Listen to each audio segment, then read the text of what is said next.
Hello and welcome to the Elements of Deep Sea Mining. My name is Eric Young. Joining me today is Matthew Gianni, co-founder of the Deep Sea Conservation Coalition. Matt has a fascinating background covering many aspects not only of ocean conservation, but ocean resources generally. In this conversation, we get into how deep sea mining compares not just with terrestrial mining, but also with deep sea ocean trawling. And we focus a lot on the role and limitations of international ocean governance. They claim, the ISA is failing. Well, that's bullshit, basically. If you don't know, these are serious negotiations being done by serious governments, looking at what was agreed in the 1970s, the treaty law that they have to work with, and where they need to improve or adjust. Recognize they can't go forward with mining until more questions are answered, more issues are resolved. It's serious business. To hear that and so much more, stick around for my conversation with Matthew Gianni. Matthew Gianni, co-founder of the Deep Sea Conservation Coalition. Matt, thanks for being here. Thank you, Eric. So let's start off the way that I start with everyone, which is, where do you come from? How did you get interested in deep sea mining as a topic? Kind of why should people take what you have to say on this topic seriously? Good question. Well, hopefully I can answer that in a way that works. I started out my career, as it were, in ocean-related issues by working as a fisherman for 10 years, a commercial fisherman in the United States, which is where I'm from originally. And I worked a variety of different fisheries up and down the East Coast and up and down the West Coast of the United States, excluding Alaska. Hook and line, pot fisheries, deep sea trawling, deep sea scalloping, run around gillnet fishing, etc. The last couple of years I was a fisherman. I became an environmental activist, trying to primarily working with other fishermen off the Central California coast to oppose a major dredge disposal project, which we were successful in stopping. And getting a change in where the dumping would take place over the next 6 years, over the following 6 years. I then went to work for Greenpeace International to help them start up an international fisheries campaign with a coordinator that had just been hired from out of Berkeley, California, and ended up running the oceans program for Greenpeace International for 5 years, which is how I ended up in Amsterdam, Netherlands, where I'm currently based. During the time with Greenpeace, I was very much involved in international fisheries negotiations, including the 1995 UN Fish Stocks Agreement, one of the lesser known agreements, treaties that emerged out of the 1992 Earth Summit process. The UN Framework Convention on Climate Change and the Convention on Biological Diversity being the better known of those treaties. And when I first learned about deep sea trawling and its impact on deep sea ecosystems, I basically became outraged. I thought, number one, this type of fishing may actually be destroying species before we've even discovered them. This is what scientists were saying at the time.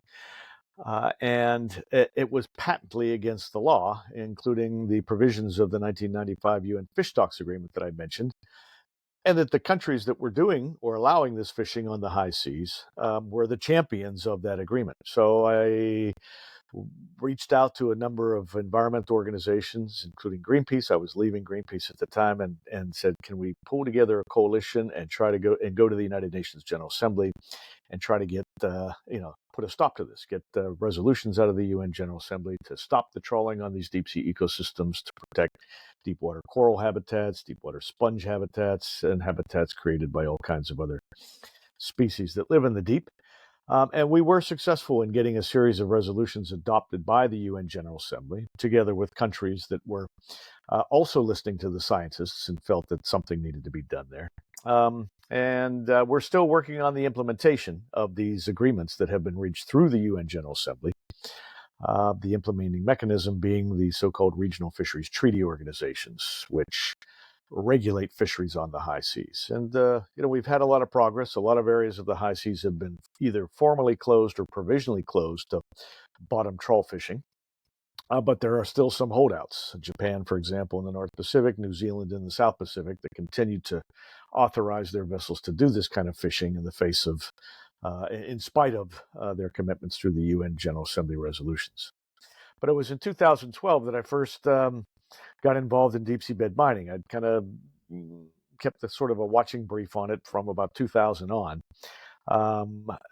And in 2012, I was invited to participate as a formal partner in a European Union funded deep sea research project looking at the potential impacts of deep seabed mining. It was the largest publicly funded project of its kind in the world at the time, and it brought in scientists from around the world to discuss what the impacts of deep sea mining were likely to be or could be inferred based on quantitative knowledge or data that had been gathered up to that point.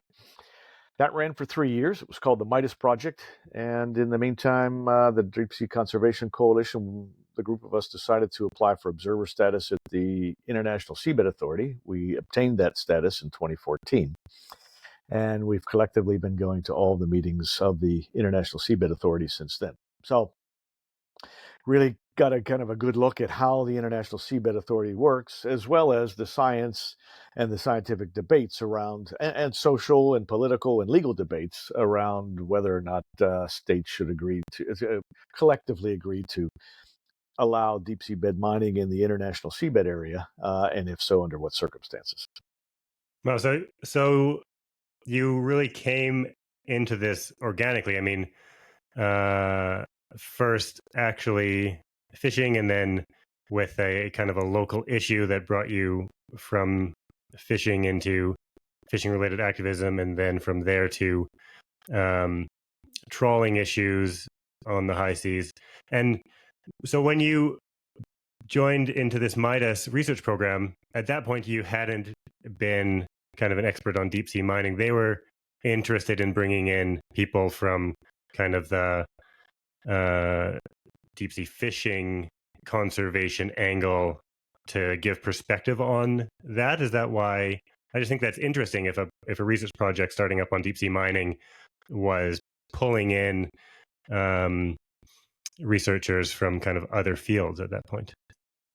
Yeah, that's right. Well, it was a multidisciplinary project. At its core were the scientific institutes, the universities, etc., many of which were lending ship time, government agencies in some cases, that were driving the science behind the project. I came in on the science policy interface, in part because I'd worked closely with the coordinator of the project at that time on deep sea fisheries and using the science of the potential impacts of deep sea fisheries on deep water ecosystems to promote regulatory change, improve laws, particularly within the European Union related to regulating deep sea fisheries in EU waters, and so forth. So I knew I knew quite a bit of the science at the time, and I think that's why the coordinator and his Phil Weaver, who was with the National Oceanography Center in the UK, asked me to come in on the project, but was not clear on where the politics of this issue stood, the legality, the international law, the basis under international law for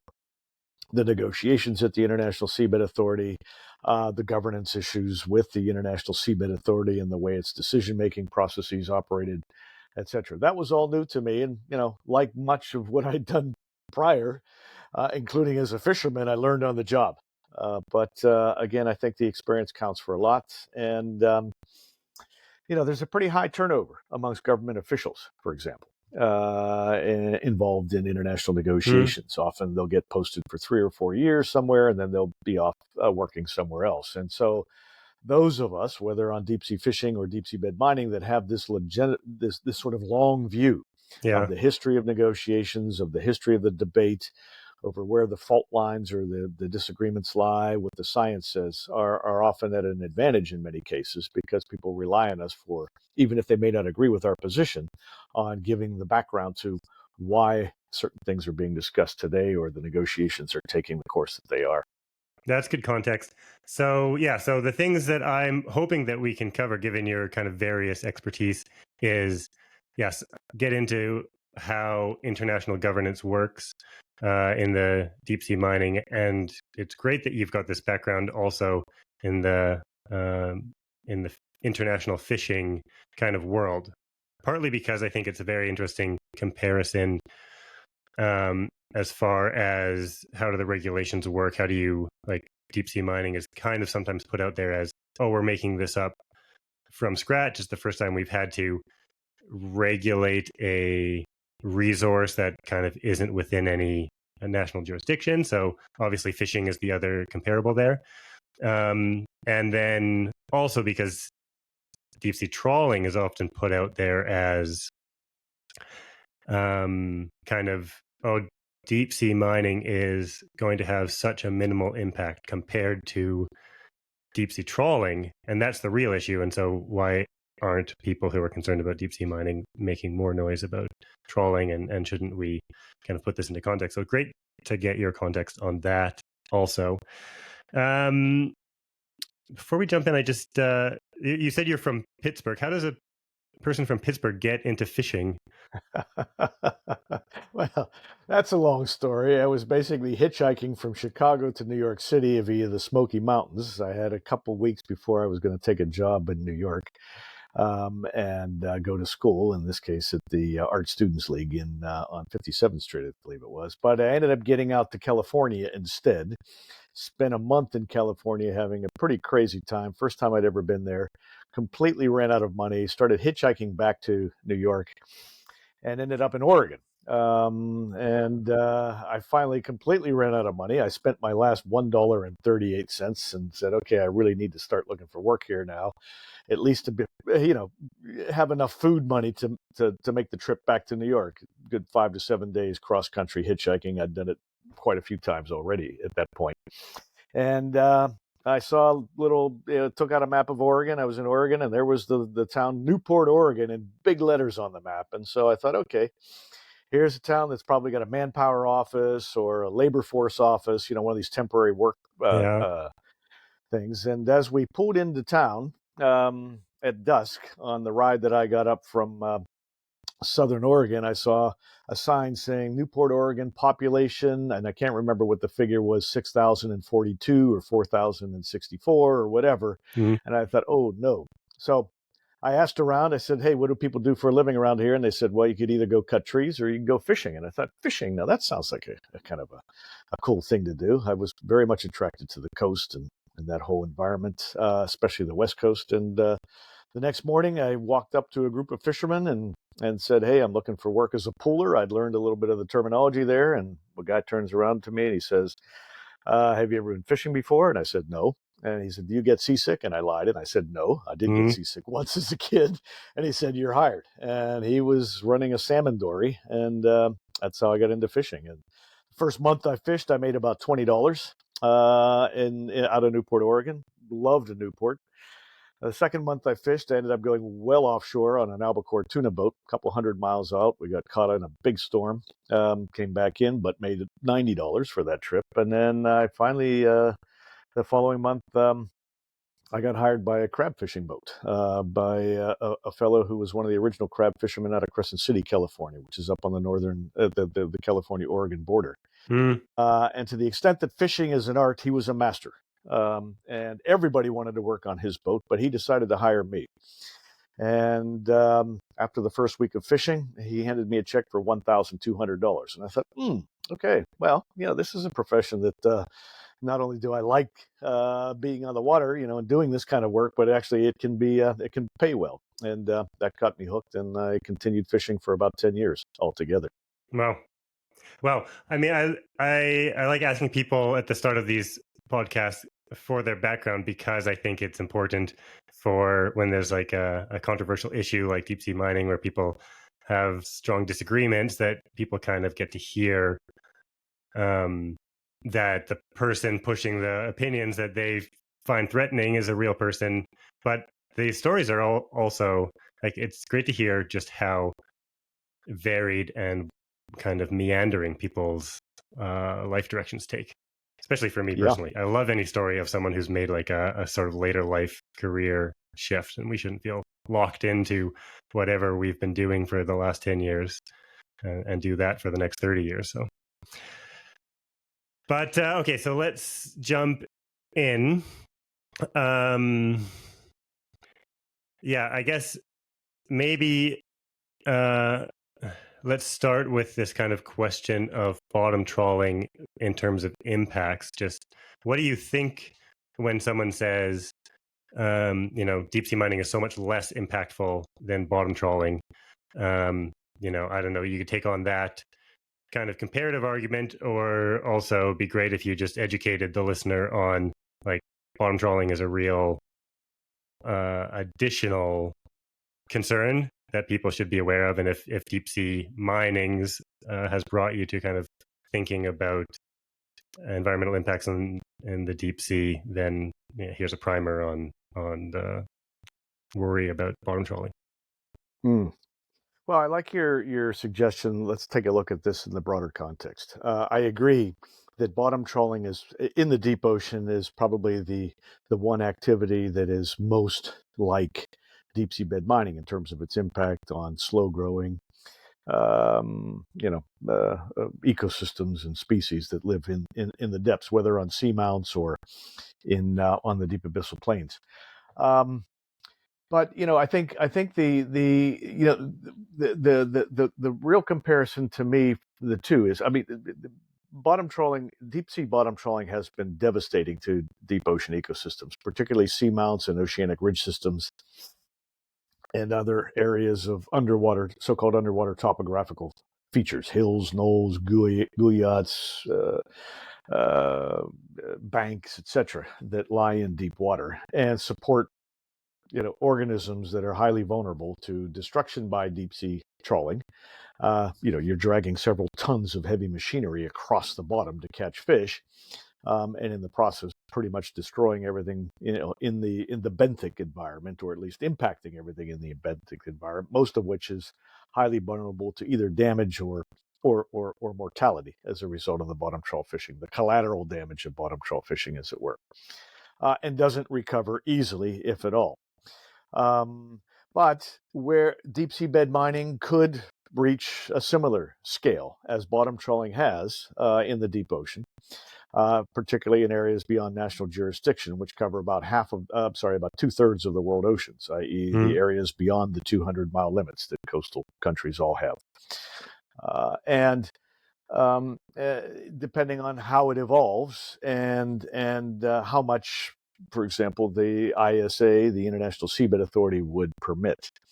But where the key issue is that the deepwater trawling has been occurring to a large extent, largely since the 1950s and the 1960s, with the advent of distant water, deep water fishing on the high seas. And there's a great book by William Warner called Distant Water that kind of documents that the whole development of these distant water deep sea fisheries.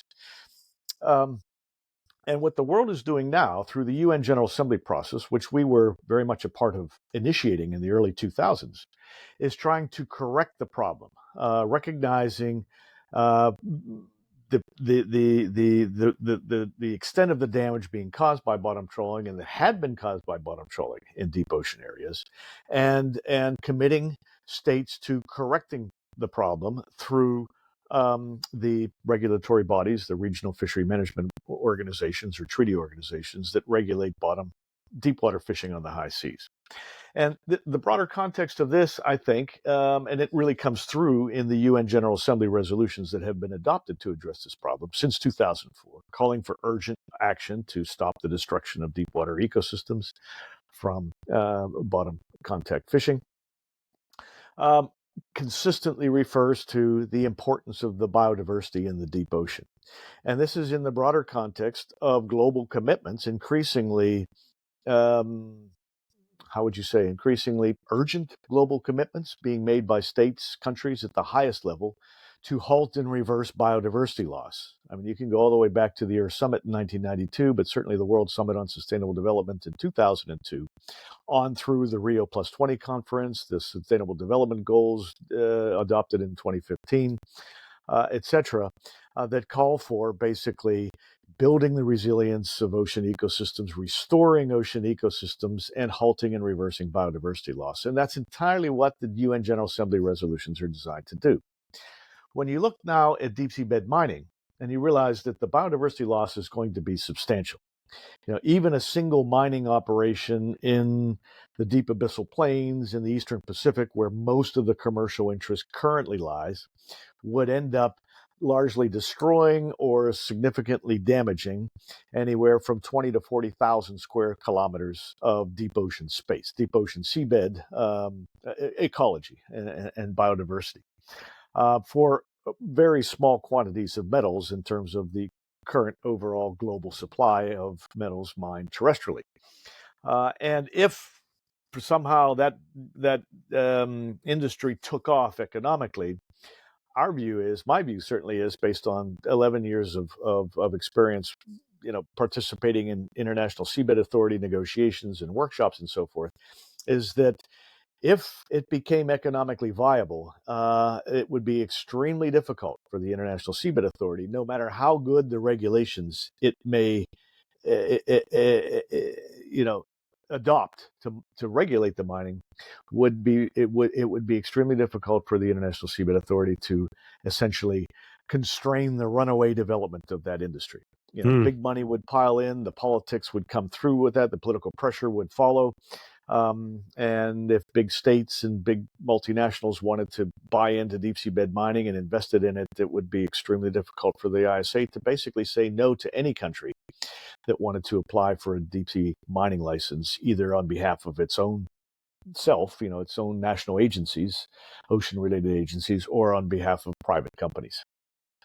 So And when you so let me just to finalize this. So why would the collective nations of the world agree to create a very large scale, to authorize an activity in the deep ocean on our global commons that would inevitably lead to biodiversity loss? And there have been a number of papers on this, including several of which I'm a co-author, when in the context of these commitments to halt and reverse biodiversity loss by 2030. Or in light of the Intergovernmental Science Platform on Biodiversity and Ecosystem Services reports, the first of which came out in 2019, saying over 1 million species are at risk of extinction, many within the next several decades, because of the drivers of biodiversity loss, which are habitat loss, direct mortality, and climate change predominantly, as well as pollution and others. And in light of the kinds of commitments you hear from, for example, the Group of Seven nations or the UN Secretary General that talk about the triple biodiversity crisis, the triple crisis of climate change, biodiversity loss, and pollution. Mhm. So, with all of these commitments and all of this talk about that, why would the international collective, the collective nations, the 169 nations that make up the International Seabed Authority, decide we're just going to go ahead and authorize this activity in the first place, knowing full well that biodiversity loss is inevitable and likely to be permanent? It may take millions of years for these ecosystems to recover, if they recover at all. In light of the commitments they've been making, and so again, that to me is one of the big differences. You have a clear call from the General Assembly to stop the destruction of deep sea ecosystems from bottom fishing, bottom trawl fishing in particular, and however much in fits and starts that those calls for action from the General Assembly have been implemented, at least they're trying to Mm. halt and reverse biodiversity loss. And again, why would those same nations collectively agree to allow biodiversity loss, including irreversible biodiversity loss or species extinctions and so forth, knowing full well that this is likely to occur through just because somebody wants to mine the deep sea? Yeah. So with the and there's so many. I have to try to remember several follow-ups there, but with the bottom trawling question, is the kind of the end goal there just to essentially stop that? Like, is there just no good way to bottom trawl? And so these international regulations, it's more about implementing a ban, or is it about implementing just much better standards and technology that will make bottom trawling less impactful? Well, the global commitment is for again through the UN in relation to high seas bottom fisheries is for all Hmm. bottom types of bottom fishing, pot fishing, hook and line, bottom long lining, etc., as well as bottom trawling. And Okay. the gist of the resolutions are that you have to close the high seas within the jurisdiction of the regional fisheries management organization that's regulating a particular area to bottom fishing until you do a prior environmental impact assessment that clearly determines that the bottom fishing in one area or another where a state would like to do it or authorize its vessels to do so can be done in a way that isn't destructive to the deep sea environment. And there's not a single bottom trawl fishery in the deep sea that can make that to meet that bar and still remain economically viable. There are, however, other types of fishing in the deep sea that are well regulated and could potentially be managed in a way that minimizes the impact or minimizes the scale of the impacts. And this is, for example, you have the deepwater longline fisheries in the area in the Southern Ocean around the Antarctic continent, regulated by something called the Commission for the Conservation of Antarctic Marine Living Resources. They've banned all bottom trawling in the high seas portion of the convention area. But they do allow a limited amount of deep sea bottom longlining, which can be problematic. But they have mechanisms to close it if they bring up more than a certain number of sponges or corals on the hooks. They have 2 observers on every vessel that goes out there to monitor all of the bycatch, including the bycatch of benthic organisms, as well as the fish that come up as bycatch in fisheries for Mm. example, Patagonian toothfish.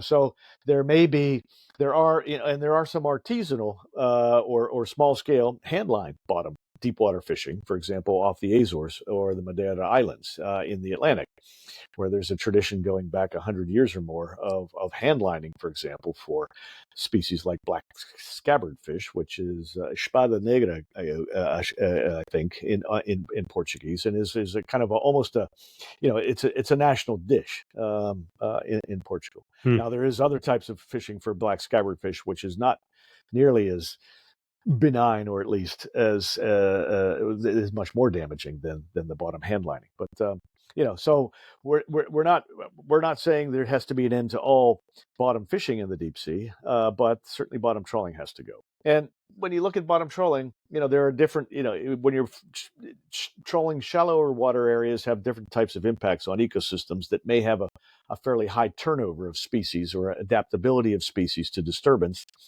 in part because there's a lot of natural disturbance in the areas, storm surges and so forth that stir up the bottom anyway from time to time. Mm. But there are concerns, as you probably are aware, over the impact of shallower water trawling on carbon sequestration in the seabed. Stirring up these muds releases carbon back into the into the water, which can then get back into the atmosphere. And there's some good papers done by Enrique Sala and his colleagues from the Pristine Seas program at National Geographic that have documented some of this and attempted to quantify the problem. And it's a pretty serious problem. Okay, so then to take on my role of oversimplifying, so it sounds like to some extent, what the fishing international government's world is trying to do is, in a way, catch up to what the ISA does. So, for some reason, the ISA was started so much earlier than an international government body on fishing, which is in and of itself surprising. But the fishing governance is trying to catch up and say, okay, we have to only allow activities after there's been some kind of an environmental impact study, which is essentially also what the ISA's goal here is with seabed mining. Only allow it once there's been a sufficient study to show that the impacts are low enough. I'm going to let you disagree with that before I move on to the next question. No, I don't disagree with that. And in many ways, and maybe I'm getting ahead of you, or maybe but Take it wherever you want. yeah. Well, the agreement for mining the open ocean, the areas beyond national jurisdiction, the deep sea beyond the jurisdiction of any country, is embodied in or is incorporated in the United Nations Convention on the Law of the Sea, which was adopted in 1982, after 9 years of negotiations. And the seabed mining regime, which is part 11 of that treaty, is very progressive for its time, and in many ways still is. And so, for example, it says, yeah, this is an international agreement on how mining should occur. And two of the key conditions for any mining in the deep ocean, authorized by the International Seabed Authority. The International Seabed Authority was established to implement the seabed mining provisions of the Law of the Sea Convention. It's a standalone, autonomous international regulatory body governed by the 169 nations plus the EU that are its members. But it established conditions for mining. And the conditions include that there be no harm to the marine environment. It's technically the treaty says the ISA needs to ensure the effective protection for the marine environment from harmful effects arising out of seabed mining activities and prevent damage to the flora and fauna of the marine environment. And the ISA has to act on behalf of or for the benefit of humankind as a whole, and not just for individual companies or countries that want to seabed mine. So it's almost kind of like a precursor to, environmental and social governance standards or corporate social responsibility standards. You have to have social license to mine. You have to ensure protection of the environment, and only under then can you mine. And you have to share the benefits of that mining with all countries, and not just allow the countries or the companies that are doing the mining to keep it all for themselves. And the challenge that the International Seabed Authority is now facing is that it's not possible to do that under today's circumstances. For the metals company or any other company that wants to mine polymetallic nodules in the Clarion-Clipperton zone in the Eastern Pacific, and that's where most of the commercial interest currently lies in the international seabed area, to be economically viable, scientists and others are basically saying they've got to mine at least, and the former Secretary General of the ISA, and they've got to mine at least 10,000 square kilometers, strip mine 10,000 square kilometers of nodules off the seafloor over the course of a 30-year contract, and the plume flows generated on the seabed would easily cover another 10 to 30,000 square kilometers of seabed, to the detriment of many of the organisms living there, in particular the filter feeding organisms that would be in effect suffocated by this extra sediment in the water column, where they need to filter out organic material in order to survive. And then there are plume impacts from the discharge of the nodule, the small particles of nodules, the sediment, and the water that comes up from the bottom onto the collector ships and needs to be gotten rid of.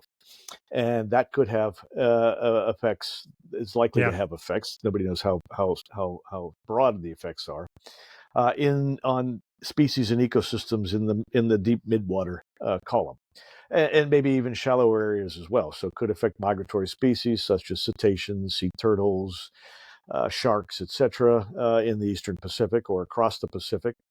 One of the fish that I fished on, one of the fisheries that I was involved in off the west coast of the U.S. was the annual fishery for albacore tuna. And albacore make a migration all the way around the Pacific, from east to west and north to south on an annual basis, and cross this area called the Clarion-Clipperton zone. So the impact of that fishing on those the mining on those tunas, for example, could be felt all the way around the Pacific, not just in the area where the mining took place. Let me just pause you right there, because that's actually a question that I wanted to ask you. Was you often kind of see a sentence or two about potential impacts on fishing or potential competition between interests with fishing from deep sea mining. Is this essentially kind of the mechanism, like the return water? Because what I hear from especially people who are in favor of deep sea mining is that as long as you can keep the impacts down at the seafloor, then they don't kind of transfer upwards to the fish stocks of the food chain. Yeah. And so I wonder if you have anything more to say specifically on that issue of like impacts on fisheries And is it just the return water, which there's potential technological alternatives to? I mean, yeah. Yeah. Now, for nodule mining in the deep abyssal plains, if you put the wastewater back on the bottom and the sediment and the mining fines, that should go a long way toward minimizing the midwater impacts. However, there is noise and light associated with pumping this stuff up from the bottom and then, you know, redepositing on the bottom, particularly the noise, and that can affect species that use, echolocation or communicate across vast swathes of the ocean, such as humpback whales, in ways that we're not clear on at the moment. But if you're talking about mining polymetallic sulfides, the hydrothermal vent ores that are formed in association with hydrothermal vent activity along mid-ocean ridges, or in back arc basins, that mining could take place anywhere from a few hundred meters depth down to 1,000 to 2,000 meters depth, and that the plume flows of the actual mining on the seabed, as it were, would flow out into the midwater. And there have been some studies, for example, on the potential plume flows generated on the bottom by mining hydrothermal vents at about 1,000-ish meters depth along the mid-Atlantic ridge, and how far those plume flows would go, and not just the sediment or the ore plume flows, but also the chemical plume flows.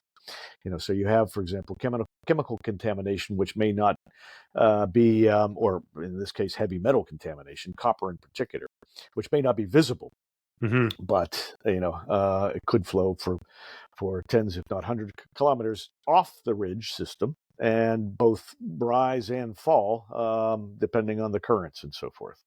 And similarly with the mining of so-called cobalt crusts or ferromanganese cobalt crusts, which are found on the sides of seamounts, some seamounts, not all, at anywhere from 500 to 5,000 meters depth, but generally in the 800 to 2,500 meter range. And again, the plume flows from the actual mining on these crusts would flow outward into the water column as opposed to stay, close to the bottom. But having said that, with the nodules, you're talking about 20 to 40,000 square kilometers, of damage per mining operation over the course of a 30-year contract, which would be the time frame for the contracts that would be issued by the International Seabed Authority. And the question then becomes, well, is that worth the trade-offs? Are these metals needed by humankind? Is the deep seabed mining less environmentally damaging than land-based mining? Is somehow deep seabed mining going to replace some of the worst of the terrestrial mining industries and operations? And that's a question that's a subject of active debate. A lot of people have begun piling into that, and the general consensus is no, you can't make the comparison between terrestrial mining and deep sea bed mining in terms of their impacts on the environment. And when it comes to social impacts, there are huge problems. And I think, as you know, Eric, you mentioned you've looked at nickel mining in Indonesia, as well as with cobalt mining in the Democratic Republic of Congo, or the Congo. Yep. But the idea that deep sea bed mining is somehow going to solve those problems, you could equally make it's an assertion, not a fact. And the reality is that although it may lead to shutting down some of the worst of the mining operations, it may actually lead to the deterioration in the environmental performance and the labor standards and so forth of terrestrial mines that would then be competing with metals coming from the deep sea. And so, in fact, deep sea bed mining could make terrestrial mining worse in many cases, or in some cases, if not many cases. And of course, the other thing is with terrestrial mining, there's no easy comparison because you have mining in lots of different jurisdictions. So with different rules, with different environmental regulations, with different labor standards, with different companies even that have differences in their ESG policies, and some may be putting money back into communities to build clinics and so forth. The idea that all terrestrial mining is bad and has no social value, of course, is underlies this notion that somehow deep sea mining is going to be better than terrestrial mining. But in fact, A lot of people are employed in the terrestrial mining industry. When we talk to NGOs from the Congo, for example, they say we're not trying to stop the cobalt mining industry. What we're trying to stop is the corruption in the mining industry, Yeah. the payoffs to government officials, the pollution that these mines are causing. We want contributions to our local communities from these mines, and we want them to clean up their act environmental wise and stop the corruption and provide social benefits, in addition to decent wages and labor standards. Can you put more meat on the bones of how deep sea mining could push these terrestrial mining operations kind of in the opposite direction of where we want them to go? Because I think that's I could hypothesize some mechanisms there, but I think it's worth um, going beyond just kind of that assertion and describing how that would work and what specifically you're thinking there. Yeah. Well, I've sat through a number of presentations by proponents of deep seabed mining, a couple of the mining companies, basically, at the international meetings of the International Seabed Authority. One of the benefits of going to these meetings is not just getting a feel for how the regulations are being negotiated or the decision-making processes, but the information brought into these meetings by NGOs, by the contractors, the would-be mining companies, and others on how they would manage to do the mining, et cetera, and so forth. But for several years, there were a couple companies that would basically make presentations saying, we think we can produce nickel, copper, and cobalt on the lower end of the cost curve. Yeah. And this is economic, basically 101, as I understood it. And so the higher cost producers, they would argue, are the ones that are mining low grade ores terrestrially, and have high expenses as a result, and are polluting more because they have to move a lot of overburden away, or they have to process much more of the rock or the mining ore in order to extract the same amount of copper or cobalt or nickel. And so they will push those ones out of business by coming in on the lower end of the cost curve.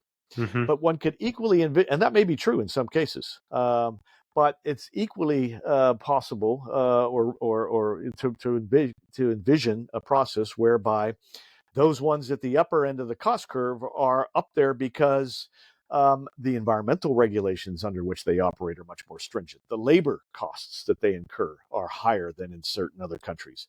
And if it is true, and this is a big if, that deep seabed mining can come in on the lower end of the cost curve, you could push out of business the better performing mining companies or mining operations, or they would cut costs. They would reduce their labor costs. They would probably lobby their respective governments to, local governments, national governments, to say, back off on the environmental regulations. Otherwise, we're going to go out of business. The stuff coming out of Indonesia is preventing us from competing on the global market pace. And in fact, that's what's happening with nickel already, as I think you may know, that either projects that were in the works to mine nickel in Australia, or some of the Australian nickel mining, if I understood correctly from what I've read of this, have been put on hold because of this substantial increase in nickel production in Indonesia. That's basically coming in at a price that they can't afford to operate on under Australian national legislation. Yeah. Yeah. I mean, if I can just jump in on that, when I was I wrote my master's on this topic of the global nickel supply chain. And this was 4 years ago now, but I saw some of those cost curves basically always in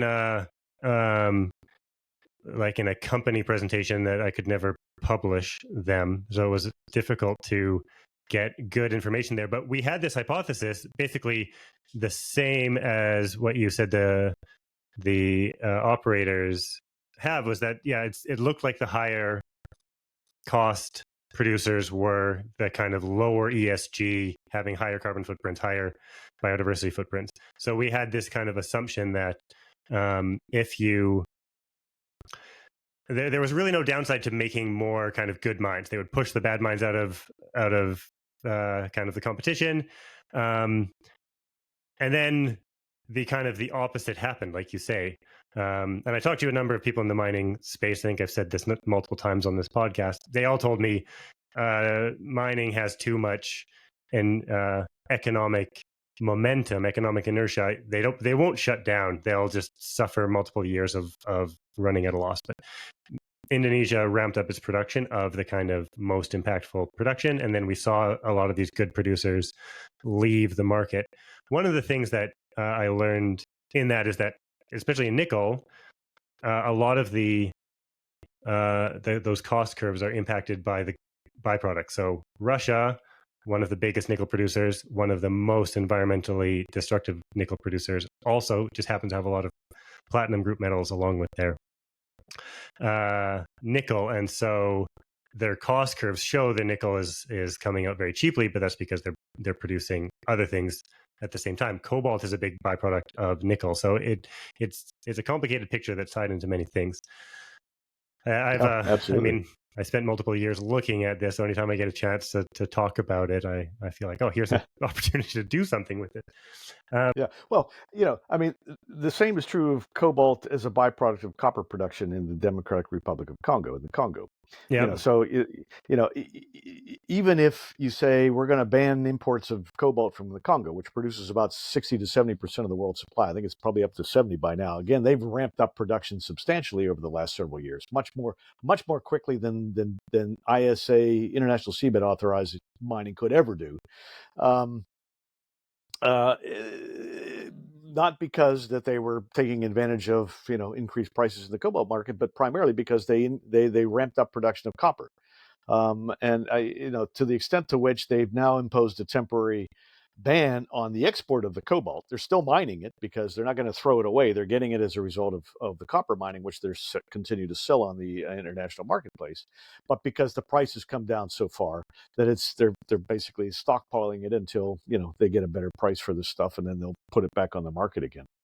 And this is one of the this is kind of one of the complexities, I think, of terrestrial mining that the deep sea bed mining industry ignores. Multiple jurisdictions, multiple different types of environment within which these metals are being mined, anywhere from Arctic areas to tropical rainforests.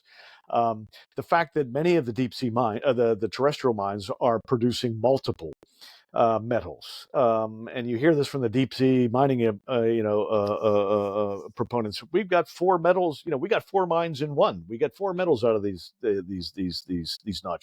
Well, you get lots of metals. Sometimes you get more than four metals out of a terrestrial mine. There's the Bingham Canyon copper mine that produces platinum, and a number of other types of metals and so forth. So, there's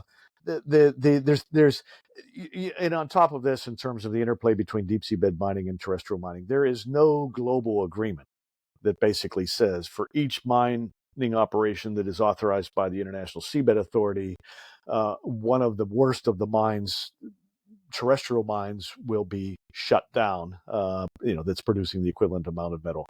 Again, countries are going to make decisions on whether they mine in their own jurisdiction, allow mining in their own jurisdictions or not, based on national self-interest as opposed to a global treaty.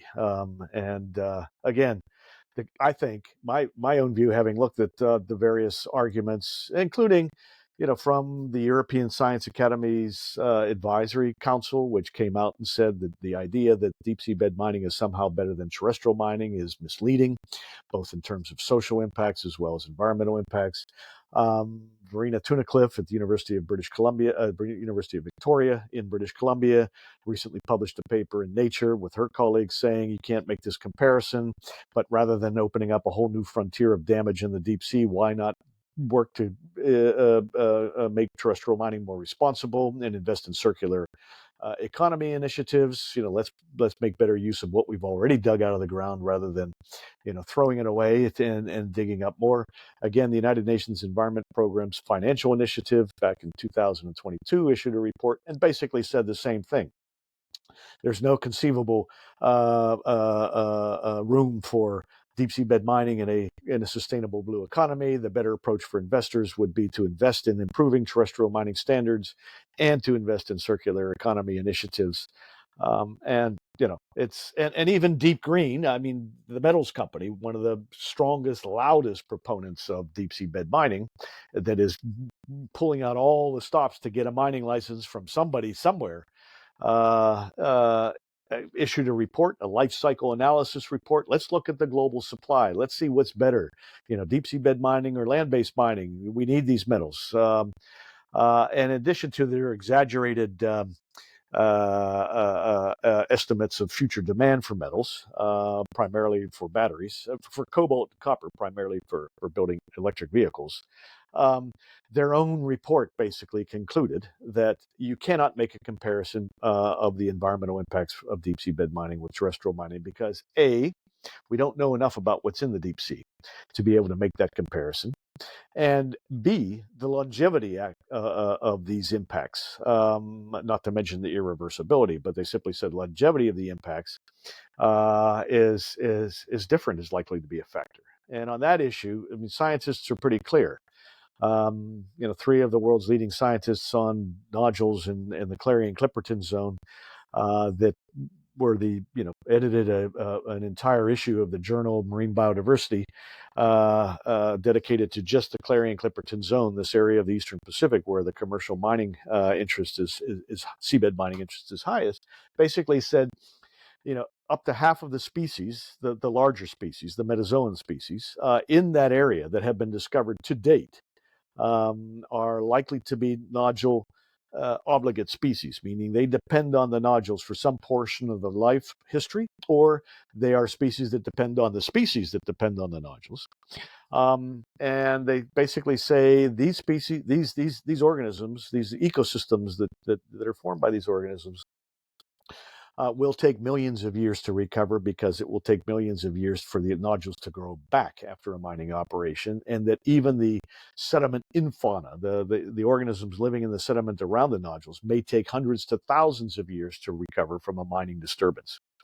And at least on land, there is the potential to clean up the mine when it reaches its end of life, replant trees or allow the forest to grow back. Some of the terrestrial mining impacts could last centuries. But again, the issue of longevity is much more of a problem, at least what I've seen from the scientific literature in the deep sea than it is, generally speaking, on land. Well, I feel like you're answering. I had wanted to poke you to follow up on the kind of biodiversity comparison issue because I know that people kind of in favor of deep sea mining camp react when people say bring up the biodiversity of the deep sea, saying there's so much more in the Indonesian rainforest. But I feel like you've made some arguments there for why you can't make a one-to-one comparison just of the density of biodiversity in one place versus the other place. I have this question that I ask everybody because it's part of my PhD research about how we make a decision that balances between trade-offs across different value categories. So, a lot of the framing around deep sea mining is it's going to have potential human welfare benefits against potential ecosystem harms in a remote place. It's going to have, depending on, and people can argue about kind of the facts of which is better or worse for social welfare or things. But in terms of making a comparison across these intrinsic value categories, I just wonder if you've got anything to say specifically on that. Well, I would say the following. The idea that we have to choose, that all mining is going to have impacts, and so we should, the choice is either to get it from the deep sea or to get it on land is a false choice. And it's almost a dystopian choice because there is a third way. I mean, I hate to use that term. I think that was Tony Blair's, vision of the future. But there is an alternative, which is invest in circular economy initiatives or invest in terrestrial mining for metals that are far more abundant than cobalt and copper are, and that can be sourced from any number of different parts of the world as opposed to a few key types of ecosystems or national jurisdictions. And then that's what's happening with battery technology. Up until 2020, the dominant battery technology, in fact, for electric vehicles, in fact, probably only the only real technology was, lithium, nickel, manganese, cobalt, or lithium, nickel, manganese, aluminum batteries. Beginning in 2020, Tesla introduced or 2019, I believe it was, maybe early 2020. Um, lithium iron phosphate batteries. No nickel, no cobalt, no need to get metals out of the deep sea to build these batteries. And now something like 40 to 50% of the vehicles that they sell are with lithium iron phosphate battery. The world's largest producers of electric vehicles, and they're kind of neck and neck with Tesla, is BYD, the Chinese company, Build Your Dreams.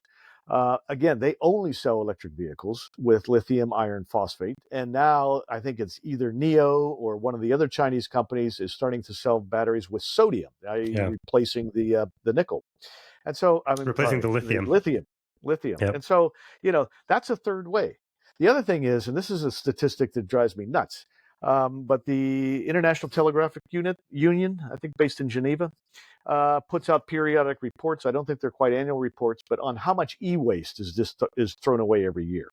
And they estimate over 50 million tons of electronic waste is thrown out every year, of which less than 20% is recycled. And I remember talking to somebody from Apple, which, by the way, has now called for a moratorium on that, committed not to use deep sea metals in their supply chains, along with Google and Microsoft and Salesforce and a number of the other big tech companies and automobile manufacturers, BMW, Renault, Rivian, etc. But talking to the guy from Apple in a debate that we had with the CEO of a deep sea mining company, he said, we should get that level of recycling of e-waste up at least up to 80% before we even think about going into the deep sea to start mining the same metals. And again, I think that there's potential there, and you see this, and there's potential for jobs doing that. There's potential for cleaning up waste. There's potential for recycling stuff that's been already discarded. And there's a lot of effort going into this. I mean, for example, one of the articles I read not so long ago was that the ash heaps created from coal mining and from burning coal that are basically just lying out in the open in a lot of the coal mines areas in the United States are a good potential source of rare earth elements. Yeah. That they can actually be mined out of this discarded ash that's just sitting around polluting the environment. And so, there are lots of other options. And one of the quotes I quite like, I don't remember who first said this, but when you hear deep seabed mining proponents or the IEA, for example, saying, we're going to run out of terrestrial supplies, we need to go into the deep sea to start mining. I'm just reminded of the saying that humankind did not progress from the Stone Age to whatever came next, the Bronze Age or the Iron Age, because they ran out of stones. Yeah. It was progressive technology. And I think if you're able to sell batteries much cheaper and therefore cars much cheaper because you're using iron and phosphate as opposed to more expensive metals such as cobalt and nickel, you're actually doing humankind a much greater service. You're not fast tracking, but certainly allowing people to kind of buy into the electrification of the transport sector more easily because the cars are cheaper. And so, I don't see deep seabed mining as any sort of panacea or answer to the transition to green economies or addressing biodiversity crisis or the climate crisis at all. In fact, I see it's like doing what we've done as humankind for the last 300 years of the Industrial Revolution, often done, which is to move into pristine ecosystems about which we know very little and basically trash them. Extract whatever is valuable in terms of resource, whether it's wood in a tropical or temperate rainforest, a temperate forest, or other types of things, and only afterwards wake up to the fact that, oh, geez, that was a bad idea. We didn't need to do that, and now we've destroyed so much more that we never even realized existed in the first place. And to me, that's what deep seabed mining is largely about.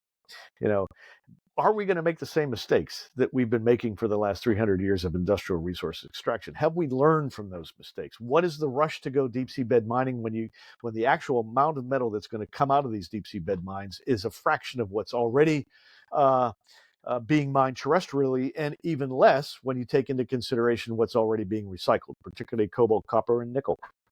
In the U.S., for example, recycling rates of cobalt, copper, and nickel There's good statistics from the U.S. Geological Survey range from 25 to 50% on the market. So, what's on the market is not just what's being mined terrestrially, but also this increasing efforts to recycle these metals. And in the case of nickel, for example, it's a combination of recycled nickel and scrap nickel, meaning nickel that's left over from large-scale production of automobiles, for example, steel making for the automobile industry, and so forth.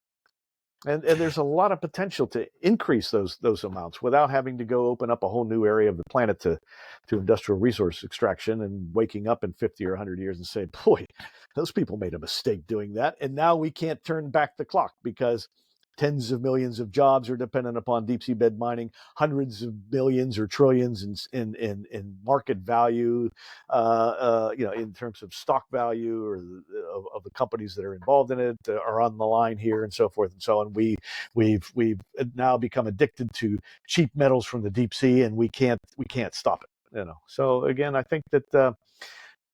We're calling for a precautionary pause. 33 countries now that are members of the International Seabed Authority are calling for a precautionary pause or a moratorium.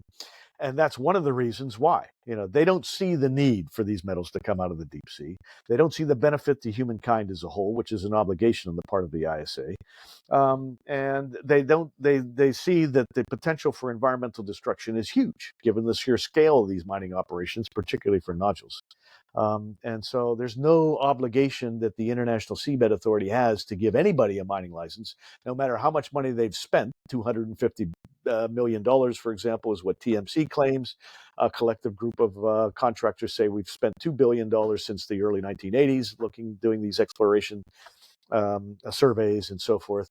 Yeah, well, there are the rules in place. There is treaty in place, and governments are obliged to implement those provisions and not bow to or otherwise be blackmailed by the deep seabed mining companies demanding to get licensed because, in their view, the ISA was created to mine.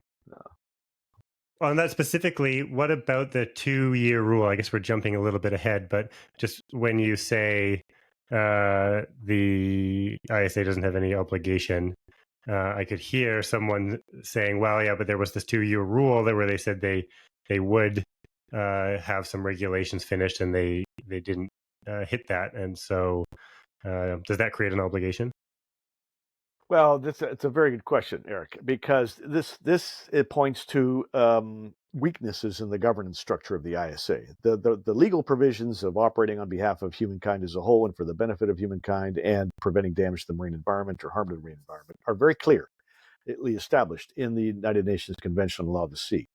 But the rules of procedure for how the ISA operates, and in particular its decision-making processes, are, I've often said, profoundly undemocratic, because it gives a very small group of countries the ability to basically push mining through, or mining licenses to be adopted, or grant mining licenses, even if the majority of the countries of the International Seabed Authority are opposed. And it goes into, that's one of the rules that are in the amendments to the Law of the Sea that were negotiated in 1994, along with the 2-year rule, for example. Now, what the 2-year rule basically says is, if a country that is sponsoring a company or itself to get a mining for exploration, already has an exploration license, decides that it wants to go mining, it simply has to notify the International Seabed Authority that it intends to submit an application with the environmental impact assessment and everything else that's required there in 2 years. Submit an application.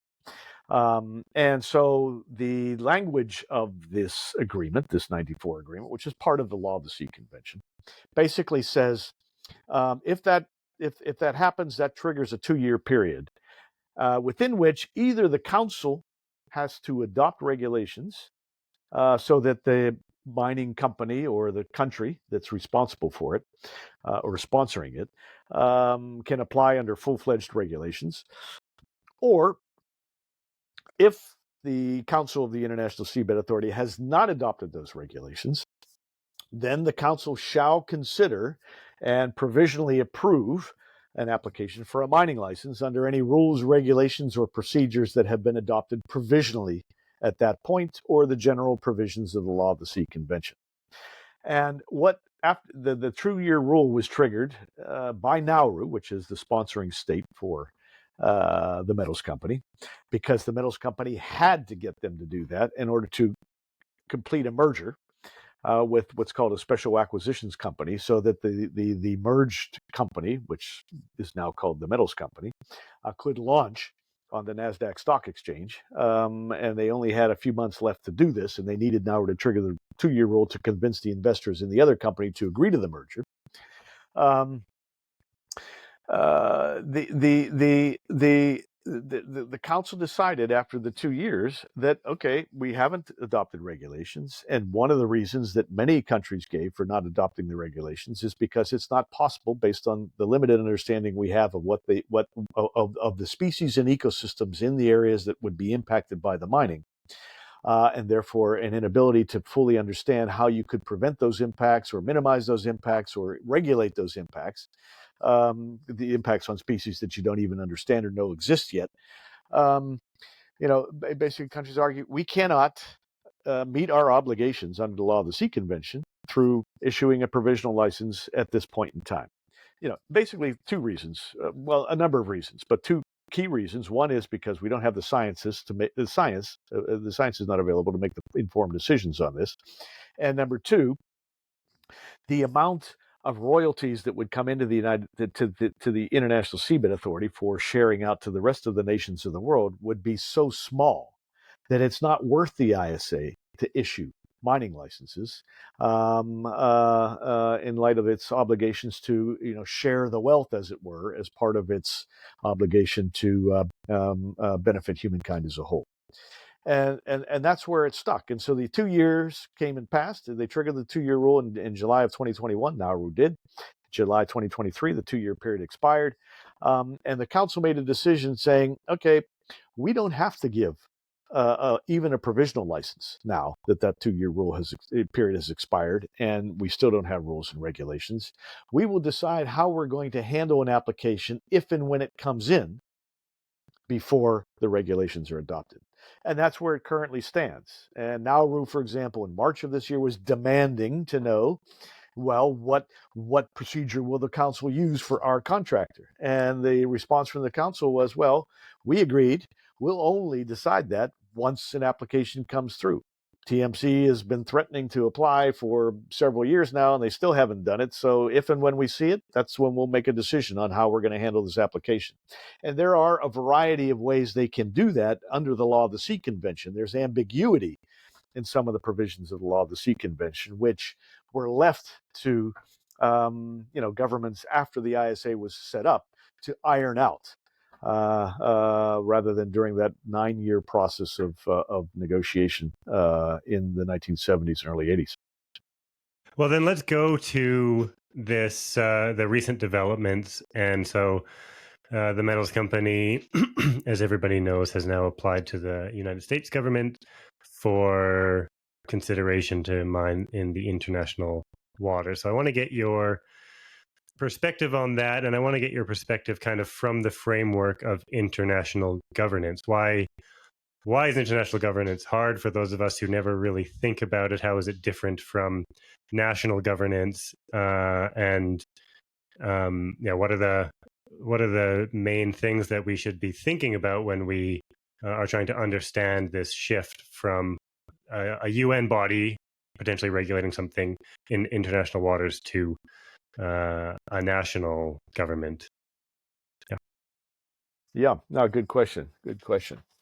Several thoughts or several observations here. Number one, in no particular order of importance, but number one, on the one hand, I think it's something of an act of desperation on the part of the metals company, because they know that,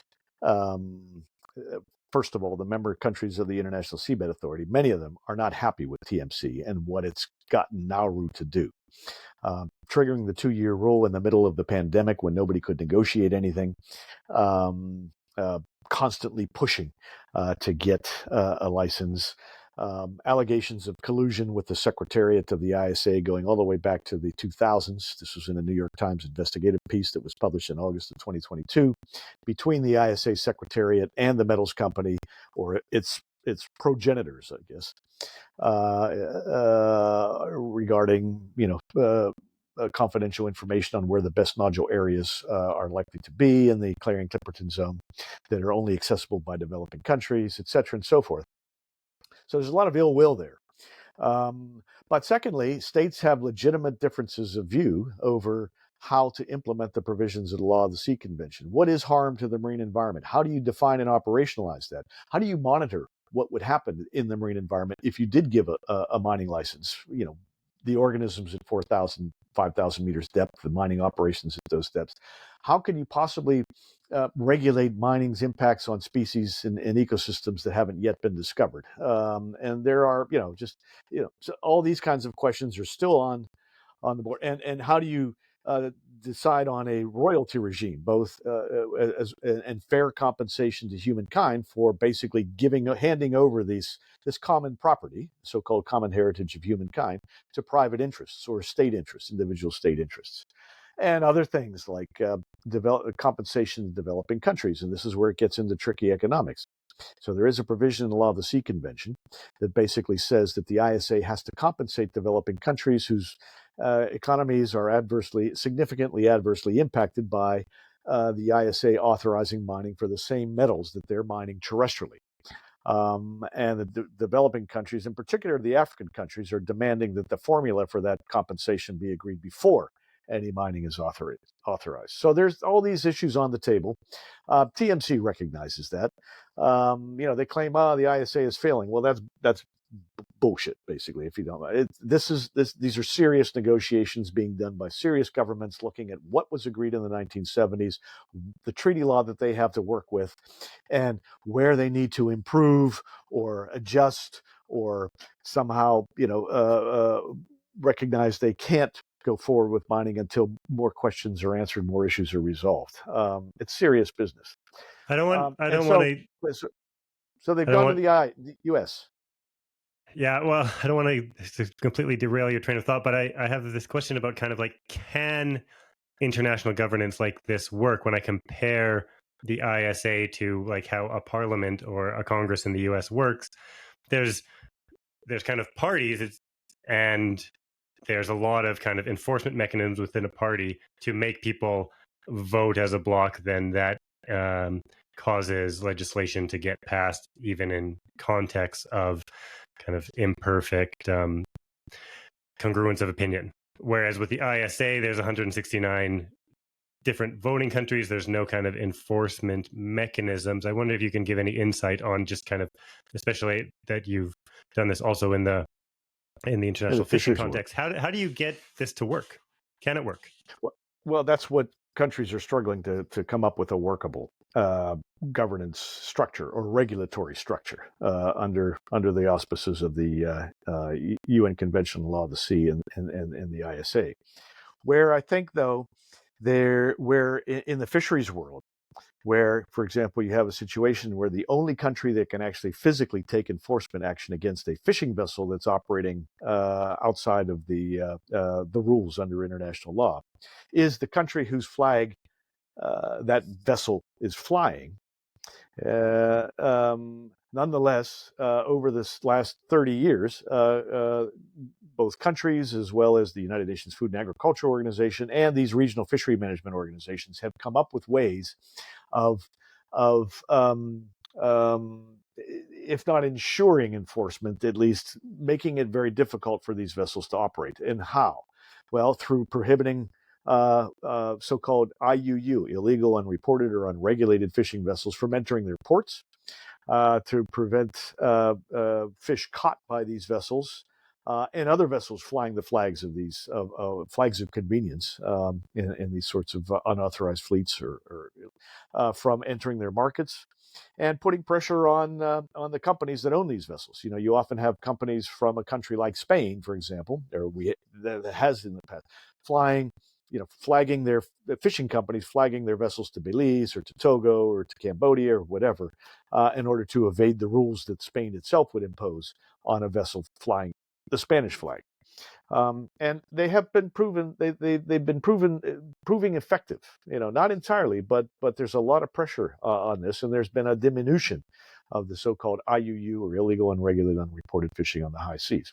The same could be done for mining under a U.S. license. It's outside the framework of international law. There is a provision in the Law of the Sea Convention. It's Article 139 or 136. I think it's 139, well, 136, that basically requires states that have ratified the Law of the Sea Convention to do everything within their power to ensure that the mining regulations, or the whatever the ISA decides, is actually implemented in practice. And so it is possible that states could say, okay, any vessel involved in mining with under a U.S. license, together with TMC, is prohibited from entering our ports. We're going to establish import bans against any metals, deep sea metals, produced under a unilateral license issued by the United States, as opposed to within the framework of the Law of the Sea Convention. And we're going to put pressure on companies that may be wanting to, engage or participate with TMC, companies incorporated in other countries' jurisdictions, to refrain from doing so. And those could be quite effective in this case. So I think there are governance mechanisms, there are enforcement mechanisms, certainly, that can be brought to bear. Whether the ISA itself could regulate its own authorized mining, again, this is a subject of debate within the context of the current negotiations, which began in earnest in 2019, on the mining code, or the exploitation regulations. It's not just the environmental provisions, but the enforcement provisions, the port state provisions, a whole range of other provisions are under negotiation. And could the ISA ever really tightly control the mining operation? Well, that remains to be seen. In mining operations, assuming it would be in a position to begin authorizing those, I think that remains to be seen. But there's a huge amount of discussion and debate as to what those provisions, what would be required in order to effectively do so. And part of what states are realizing is that the International Seabed Authority is getting subsidized by developed countries, some of whom are unhappy with the fact that they continue to pay into this thing. But everybody recognizes that if and when the ISA begins authorizing mining, the cost to developed countries is going to go up, because the first mining operations are not going to produce nearly the amount of money necessary to be able to cover the cost of the ISA to do the monitoring and the enforcement that it's, again, would be legally obliged to do. Really? Okay. Well, all of that is great context to have. So, why the increase to? Can you put some meat on the bones there of kind of like the rule? So, the increase to developed nations, what they're going to pay into the ISA. Once mining happens, the royalties from the mining should go to the ISA to kind of cover its operating expenses. So why does a little bit of mining not cover part of those expenses? Well, you have big startup costs, for example. The Massachusetts Institute of Technology estimates that it would be roughly take about $3 to $4 billion to set up a full-scale commercial mining operation operating at 3 million metric tons dry weight production of nodules per year. And so the companies are going to have to cover some of those costs somehow, some way. The proposal from on the royalties is to lightly, just minimum royalties for the first 5 years of a mining operation until they get fully up to speed, and then you can charge a higher royalty rate. But in the meantime, the one of the things that will be required to be in place is the so-called mining inspectorate, the body of the ISA that would actually monitor for compliance with whatever regulations are adopted. That hasn't been created yet, and everybody recognizes that's going to be a costly endeavor. Interesting. You also have a big debate over an environmental compensation fund, which is leading some of the big insurance companies in the world to say, we're not going to insure this industry, because the extent of the liability for damage is simply not known, but it could be huge. And there's a big debate over whether in the ISA, how much money needs to be in an environmental compensation fund to begin with, how much needs to be in environmental compensation or damage and compensation fund upfront versus later on when the royalty payments could be larger. and what the liability should cover. Simply damage or cleanup, if that's possible, or should it cover compensation to other ocean users or to coastal states whose marine environments have somehow been adversely affected and caused economic adverse economic effects to coastal fishers, deep water, high seas fishers, the tourism industry, for example, that operates on the back of whale watching or binding, migratory species such as sea turtles, et cetera, and so forth. The cable laying companies, there are cables all over the deep ocean. And the International Association of Cable Layers, I forgot what it's called actually, goes to these ISA meetings regularly and say, we got billions of dollars of cables laying, throughout the CCZ and everywhere else. You've got to be careful about what you authorize, and that's still a question up in the air. But what's been happening is some of the big insurance companies, like Swiss Re, which actually insures the insurance company, it's a reinsurer, come out and say we're not going to touch this industry because we simply cannot price the liability. We don't know how much to charge them for what the potential liability could be, particularly in the early stages of the mining industry, and that's upping the costs, I think, for mining companies. But again, this is just all of this stuff, and I think that same would hold true under a U.S. license. There are potential, litigation. There's a lot of potential for litigation in the U.S. Over the Trump administration's executive order and TMC getting a license. And my own view is, I think, if I was a betting man, I would say TMC is not likely, certainly less than a 50-50 chance, that it's going to get a viable permit from the U.S. It might get some sort of permit to mine in the International Seabed Authority, but it either may come with so many conditions attached or so many uncertainties attached to it that investors are just going to say, okay, we're not going to take the risk that this permit will be rescinded in 3 years when a new administration comes in, or that the process under the legislation that was adopted for mining in international waters in 1980 is not going to be so onerous that TMC simply won't get a license or get a license that's commercially viable. And again, I think there will be marine users, NGOs, and others that are prepared to litigate on this in the U.S., and it's going to be a costly endeavor, I think, for TMC. What I think TMC is trying to do is, in effect, try to force the ISA to give it a license by saying, well, if you don't give us a license, we're going to go somewhere else and get it. And I think the ISA should call its bluff. Say, yeah, go ahead. And in the meantime, we will cancel your licenses. We will not renew your exploration licenses that you have with the ISA. So you're going to lose all that area. And any other company that goes mining with you will lose theirs as well. And so, for example, one of the Achilles heel of any sort of mining operation that the TMC permit that the TMC would get is that Allseas, the Dutch Swiss company, would actually do the mining. And that company has got good business on laying underwater pipe, on removing disused offshore oil platforms and installations from the North Sea and elsewhere, and on installing wind farm operations. They could be subject to commercial constraints. They could be subject to legal constraints. They could be subject to political constraints, from the governments where they're incorporated or from others, if they decide to follow along with TMC. And importantly, Allseas has its own exploration license through the ISA, independent of TMC, and it may risk losing that as well. It's a license sponsored by the Jamaican government, which Allseas now owns because it bought out the company that got the license in the first place. It's called Blue Minerals Jamaica. So, there are lots and lots of ifs around TMC going to the U.S. To get a license, or any other company for that matter. And I mean, if I was an investor, I wouldn't wait to see all that plays out before investing any money in TMC, independent of the environmental concerns and the social concerns and the indigenous rights concerns and so forth. Well, that's very helpful, Matt. I just noticing the time. We're at the end of what I had booked you for. How's your time? Can you stick around? I've got a couple more questions, or do we need to wrap up sharp? No.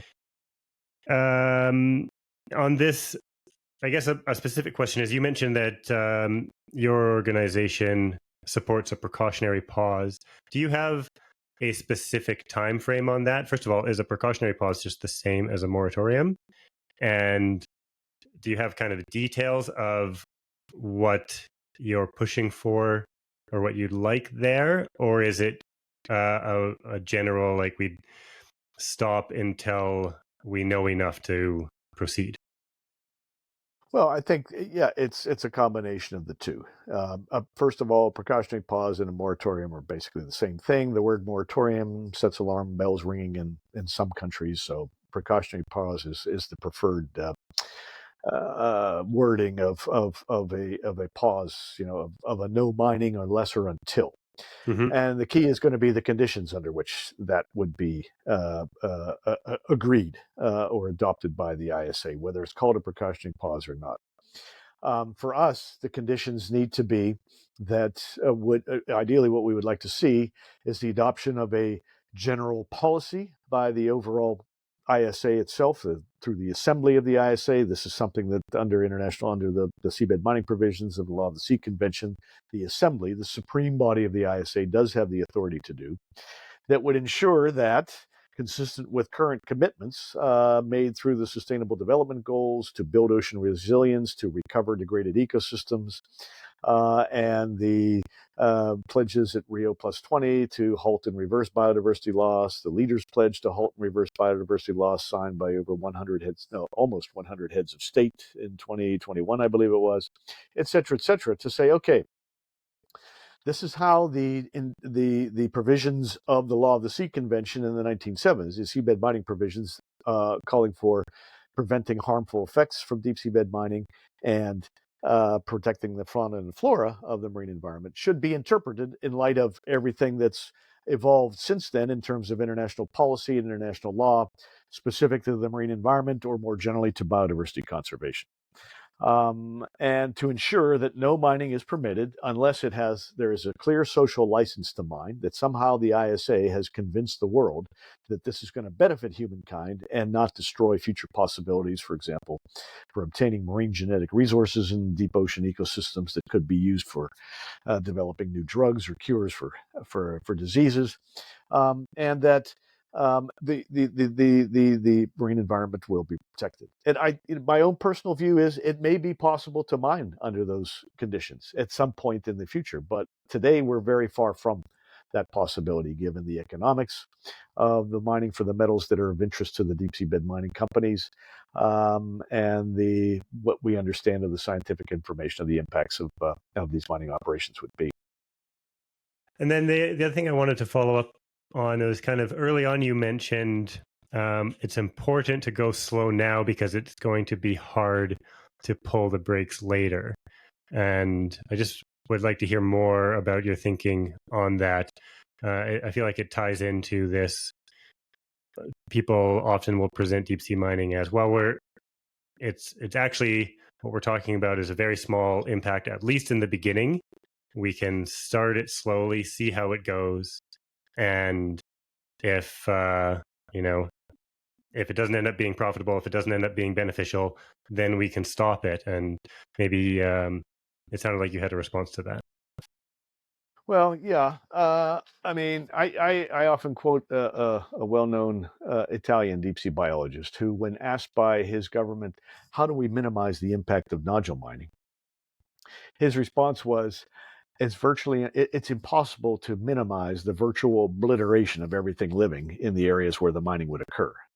And while the size of the mining operations initially may be small compared to the size of the ocean, I look at this and say, you're trying to make it sound small because you're comparing it to the size of the ocean. It would be like saying, we could cut down 1 million square kilometers of Amazon rainforest and that's like a fraction of a percent of the size of the Earth. I mean, come on, Mm. these are going to be very big mining operations, the nodule mining operations. And when you look at the polymetallic sulfide operations, there's a whole different dynamic at play there as well, in terms of the impact, the amount of mining compared to the size of the habitat in the deep sea that supports these chemosynthetic ecosystems.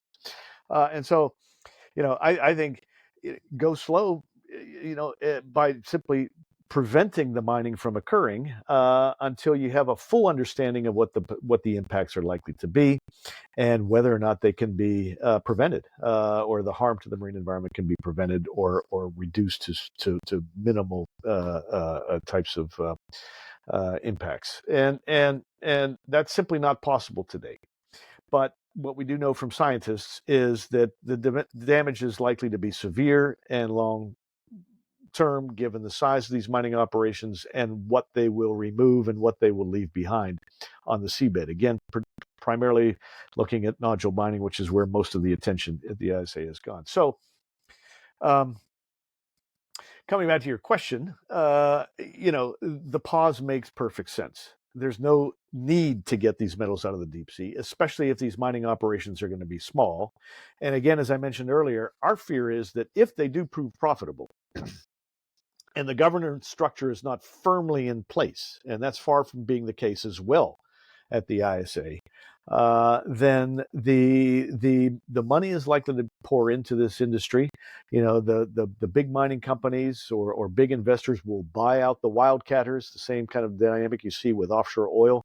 And they'll pump billions into developing these mining operations, and they'll lobby their governments to get them licenses. And both the politics and the current weaknesses in the governance structure of the ISA would be in a very difficult position to basically prevent the runaway development of deep seabed mining if it proves profitable and big investors, big mining companies, and others want to pile in and get on board with this. And so, for example, we're calling for a moratorium for a variety of reasons, including the need to reform the ISA. To improve its governing structure, to ensure that its decision making is more reflective of the interests of humankind as a whole, rather than allowing, as it now does, a relatively small number of countries to push a mining license through to adoption, a mining application rather. That you should have at least a requirement that 2/3 of the members of the LTC, if not the Legal and Technical Commission, agree that an application should be approved. 2/3 or more of the council should also agree that an application should be approved, and 2/3 of the overall membership of the 169 countries of the ISA should agree. Okay, we're okay with that. At this point, as few as 2 countries in one of the groups of the council, group A, B, or C, technically could guarantee that a mining company gets a license if the Legal and Technical Commission, an advisory body that meets behind closed doors and is very non-transparent, recommends that it get a license. Even if the other 34 members of the council of the ISA disagree, and for that matter, the other 133 members of the assembly also disagree. Now, that's an extreme case scenario, but it is possible. The more likely is you would have 13, 14, 15 countries saying, yeah, we're going to make sure that this company gets a license, irrespective of what the vote. If we have to go to a vote, we can get it through, even if the majority of the members of the council and the majority of the members of the assembly of the ISA are opposed.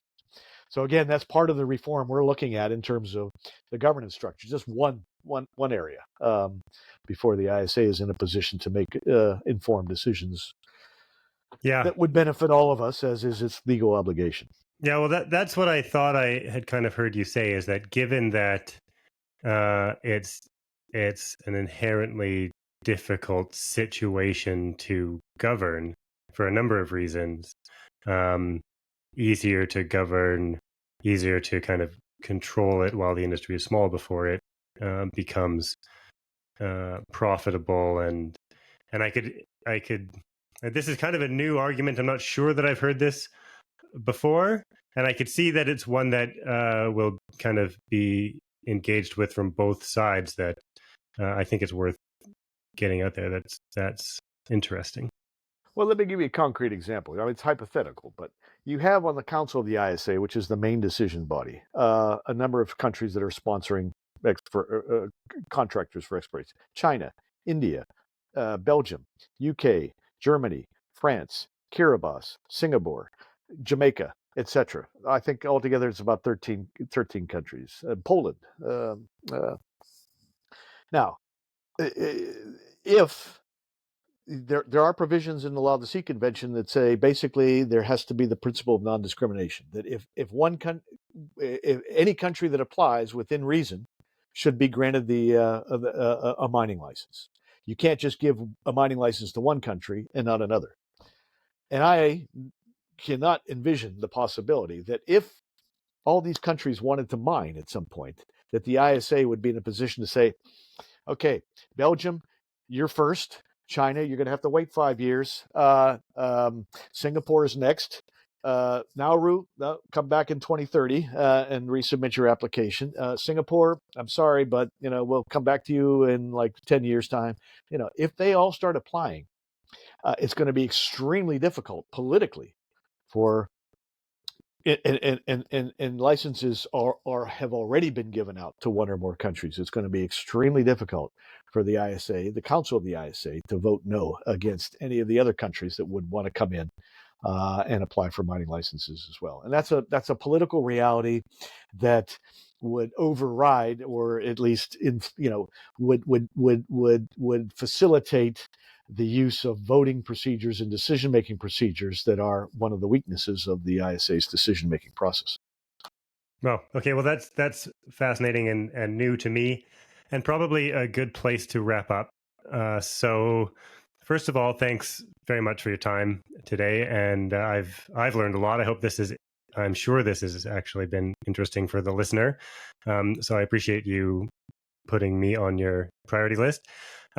Is there anything else that's you think is important for the listener to know that we haven't covered? And is there anywhere else that you would send people to get more information or knowledge? Like, what are the best resources for people who want to educate themselves more?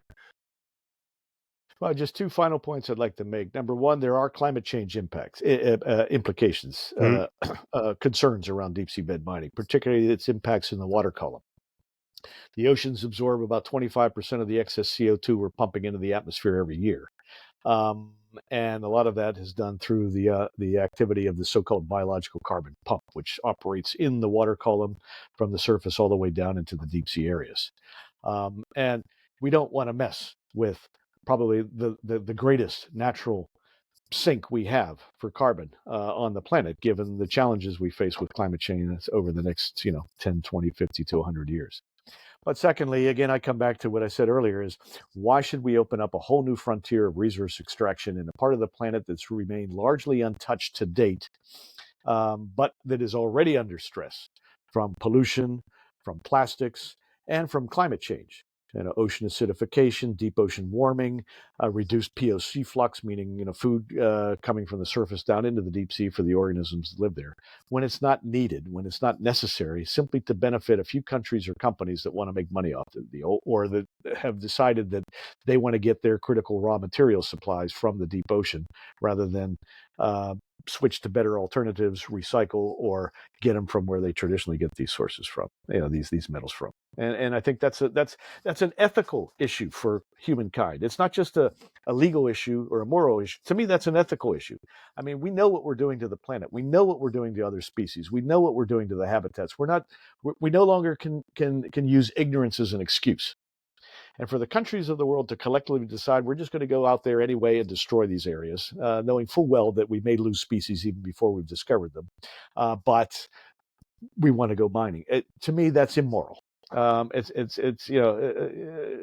We live with the rest of the life on this planet. We have our own needs for survival as humankind, but do we really have to destroy so much of the rest of the planet? Can we not live within planetary boundaries? And this is a moral, ethical question that our societies are increasingly faces, both developed and developing country societies. And I think this is a test case. Which way the ISA goes, which way the country members of the ISA go on this, I think is a test case for whether all these political commitments, all this recognition of how we can impact biodiversity, species, and ecosystems on a planetary scale will be resolved. And if the nations of the world decide responsibly, we're going to hold off on this. We're not going to let this go forward. We're going to wait and see if we can really do this in a way that's beneficial to humankind as a whole and does not damage, destroy the environment, does not create biodiversity loss. That would be a responsible decision, and to me, that would hold out hope for resolution of other global environmental issues that we're increasingly having to face with as society as a whole. Irrespective of the degradation of multilateralism we've been seeing over the last 10 years or so. So anyway, that to me is that's the really big picture context for me in terms of what the collective group of nations that are members of the International Seabed Authority that have signed on to the Law of the Sea Convention, have ratified it, where they're going to take this issue now, knowing what we know in 2025 that many of the negotiators in the 1970s didn't realize at the time. I totally agree with you that it's a moral issue. It's an ethical issue, and I feel like just two things. I wish there was better. This is my own hobby horse. I wish there was kind of better moral guidance coming from the institutions that are supposed to be kind of dealing with morality, and that's something that I'm looking into with my PhD project on this. And then, secondly, I feel like people are in this conversation and in the climate change conversation, and this is just my personal kind of perception of what I'm seeing, people are beginning to speak more directly about the kind of the moral question, that this isn't just an economic or a political or a scientific issue, but there's some real moral questions that we need to grapple with in order to put all of the pieces together. Yeah. Well, there's a recent publication that came out from the United Nations Human Rights Commission talking about these sorts of moral obligations. The right to a clean and healthy environment. Is that going to be impacted by deep sea bed mining? Should states agree not to do this if they can't ensure that right is met? Those sorts of things. So it's more than about economics or law. It's again human rights, ethical. You look at the I don't know if you followed it all, but the idea of ecocide law is gaining traction in a number of national parliaments and so forth. If you look at the 6 kind of points under ecocide law, you could realize you could make a very strong case that actually ISA authorizing mining would be in contravention of this proposed set of legal obligations to prevent ecocide. So again, we live in interesting times, and this isn't the only big issue we have to deal with in town, and I mean in the world, but it's certainly it's an issue which is now at a crossroads, and which way it goes, I think, will give us some sense of whether we're going to be able to resolve some of the other big global problems coming up. Yeah, that was what initially drew me to the deep sea mining question. Was it seems to be just kind of a quintessential test case for a number of these big polycrisis ethical dilemmas that we're increasingly kind of heaping upon ourselves. Any other topics before? Okay, so then, anywhere specific you send people who want to learn more? Where do you think is the best sources of information? Well, I have to say the Deep Sea Conservation Coalition website. We've got lists of all the countries and the companies and so forth that have called for a moratorium. We've got fact sheets on deep sea bed mining. We've got fact sheets on deep sea trawling and where the world is in terms of negotiating a solution to that problem. But there are organizations that are members of the Deep Sea Conservation Coalition that have also put out a lot of good information. There's Greenpeace International, there's Flora and Fauna International, there's the Deep Sea Mining Campaign, WWF has put out information, and there are a lot of smaller organizations that are part Seas at Risk, for example, a European coalition of marine related NGOs working on a national level within the EU and elsewhere in Europe, Norway, and the UK as well. So yeah, and we have gateways to all of these. But again, there's all these organizations and a lot of smaller organizations, like the TIK Society and the Cook Islands, which is grappling with deep sea bed mining there, and its government's interest in trying to move forward with the industry within its national zone. There's PARC in Japan. There are organizations in the Philippines, et cetera, and so forth, all of which are putting out information on this. Great information coming from indigenous rights organizations that are largely fighting terrestrial mining, but have taken up the cause of deep sea bed mining as well, together with their Pacific, colleagues, for whom the deep ocean is their origin story, and for them, mining that deep ocean would be somehow, uh, it in at odds with, or not, it's beyond at odds. It would be a kind of a not a sacramental thing. What's the word I'm looking for? Anyway, it's a they would be impacting hallowed ground, as it were. So anyway, there's a lot of information out there, and yeah, I hope some of those organizations that I mentioned, if your listeners are interested in more information, can go to their websites and find out more. Yeah, and your website is deep-sea-conservation.org, and I'll put a link to that and to several of these in the show notes.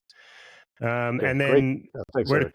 where do people follow you? Are you active on social media? Do you have a Twitter or a LinkedIn or a... Yeah, I've got a Twitter account I haven't used for a while, but I'm going to reactivate it, and I've got a LinkedIn account. So yeah, my name's Matthew Gianni on Twitter. My name is Gianni Matthews. Great. No, I'll link to Gianni that. Matthew. Yeah, so I'll link to that also. and the Deep Sea Conservation Coalition also has an Instagram page, a LinkedIn account, and a Twitter account as well. So right on. Okay, well then, yeah. Thanks again for your time. This has been great. no, thank you, Eric, and I appreciate your interest in all this, and the fact that you've got some background in this. It's a pleasure to be able to talk to somebody that really has made an effort to try to figure out what's going on here with this whole issue, and looking into the whole spectrum of related concerns, issues, etc. So yeah, thank you for having me on. I really appreciate it. Okay, well, thanks for that. Yeah, and to everyone listening, as usual, if you're getting value out of this, please share it with someone else who you think will get value out of this. That, I think, is the best way to keep the conversation going. Okay, thanks, Matt. All righty, thank you, Eric. Bye-bye.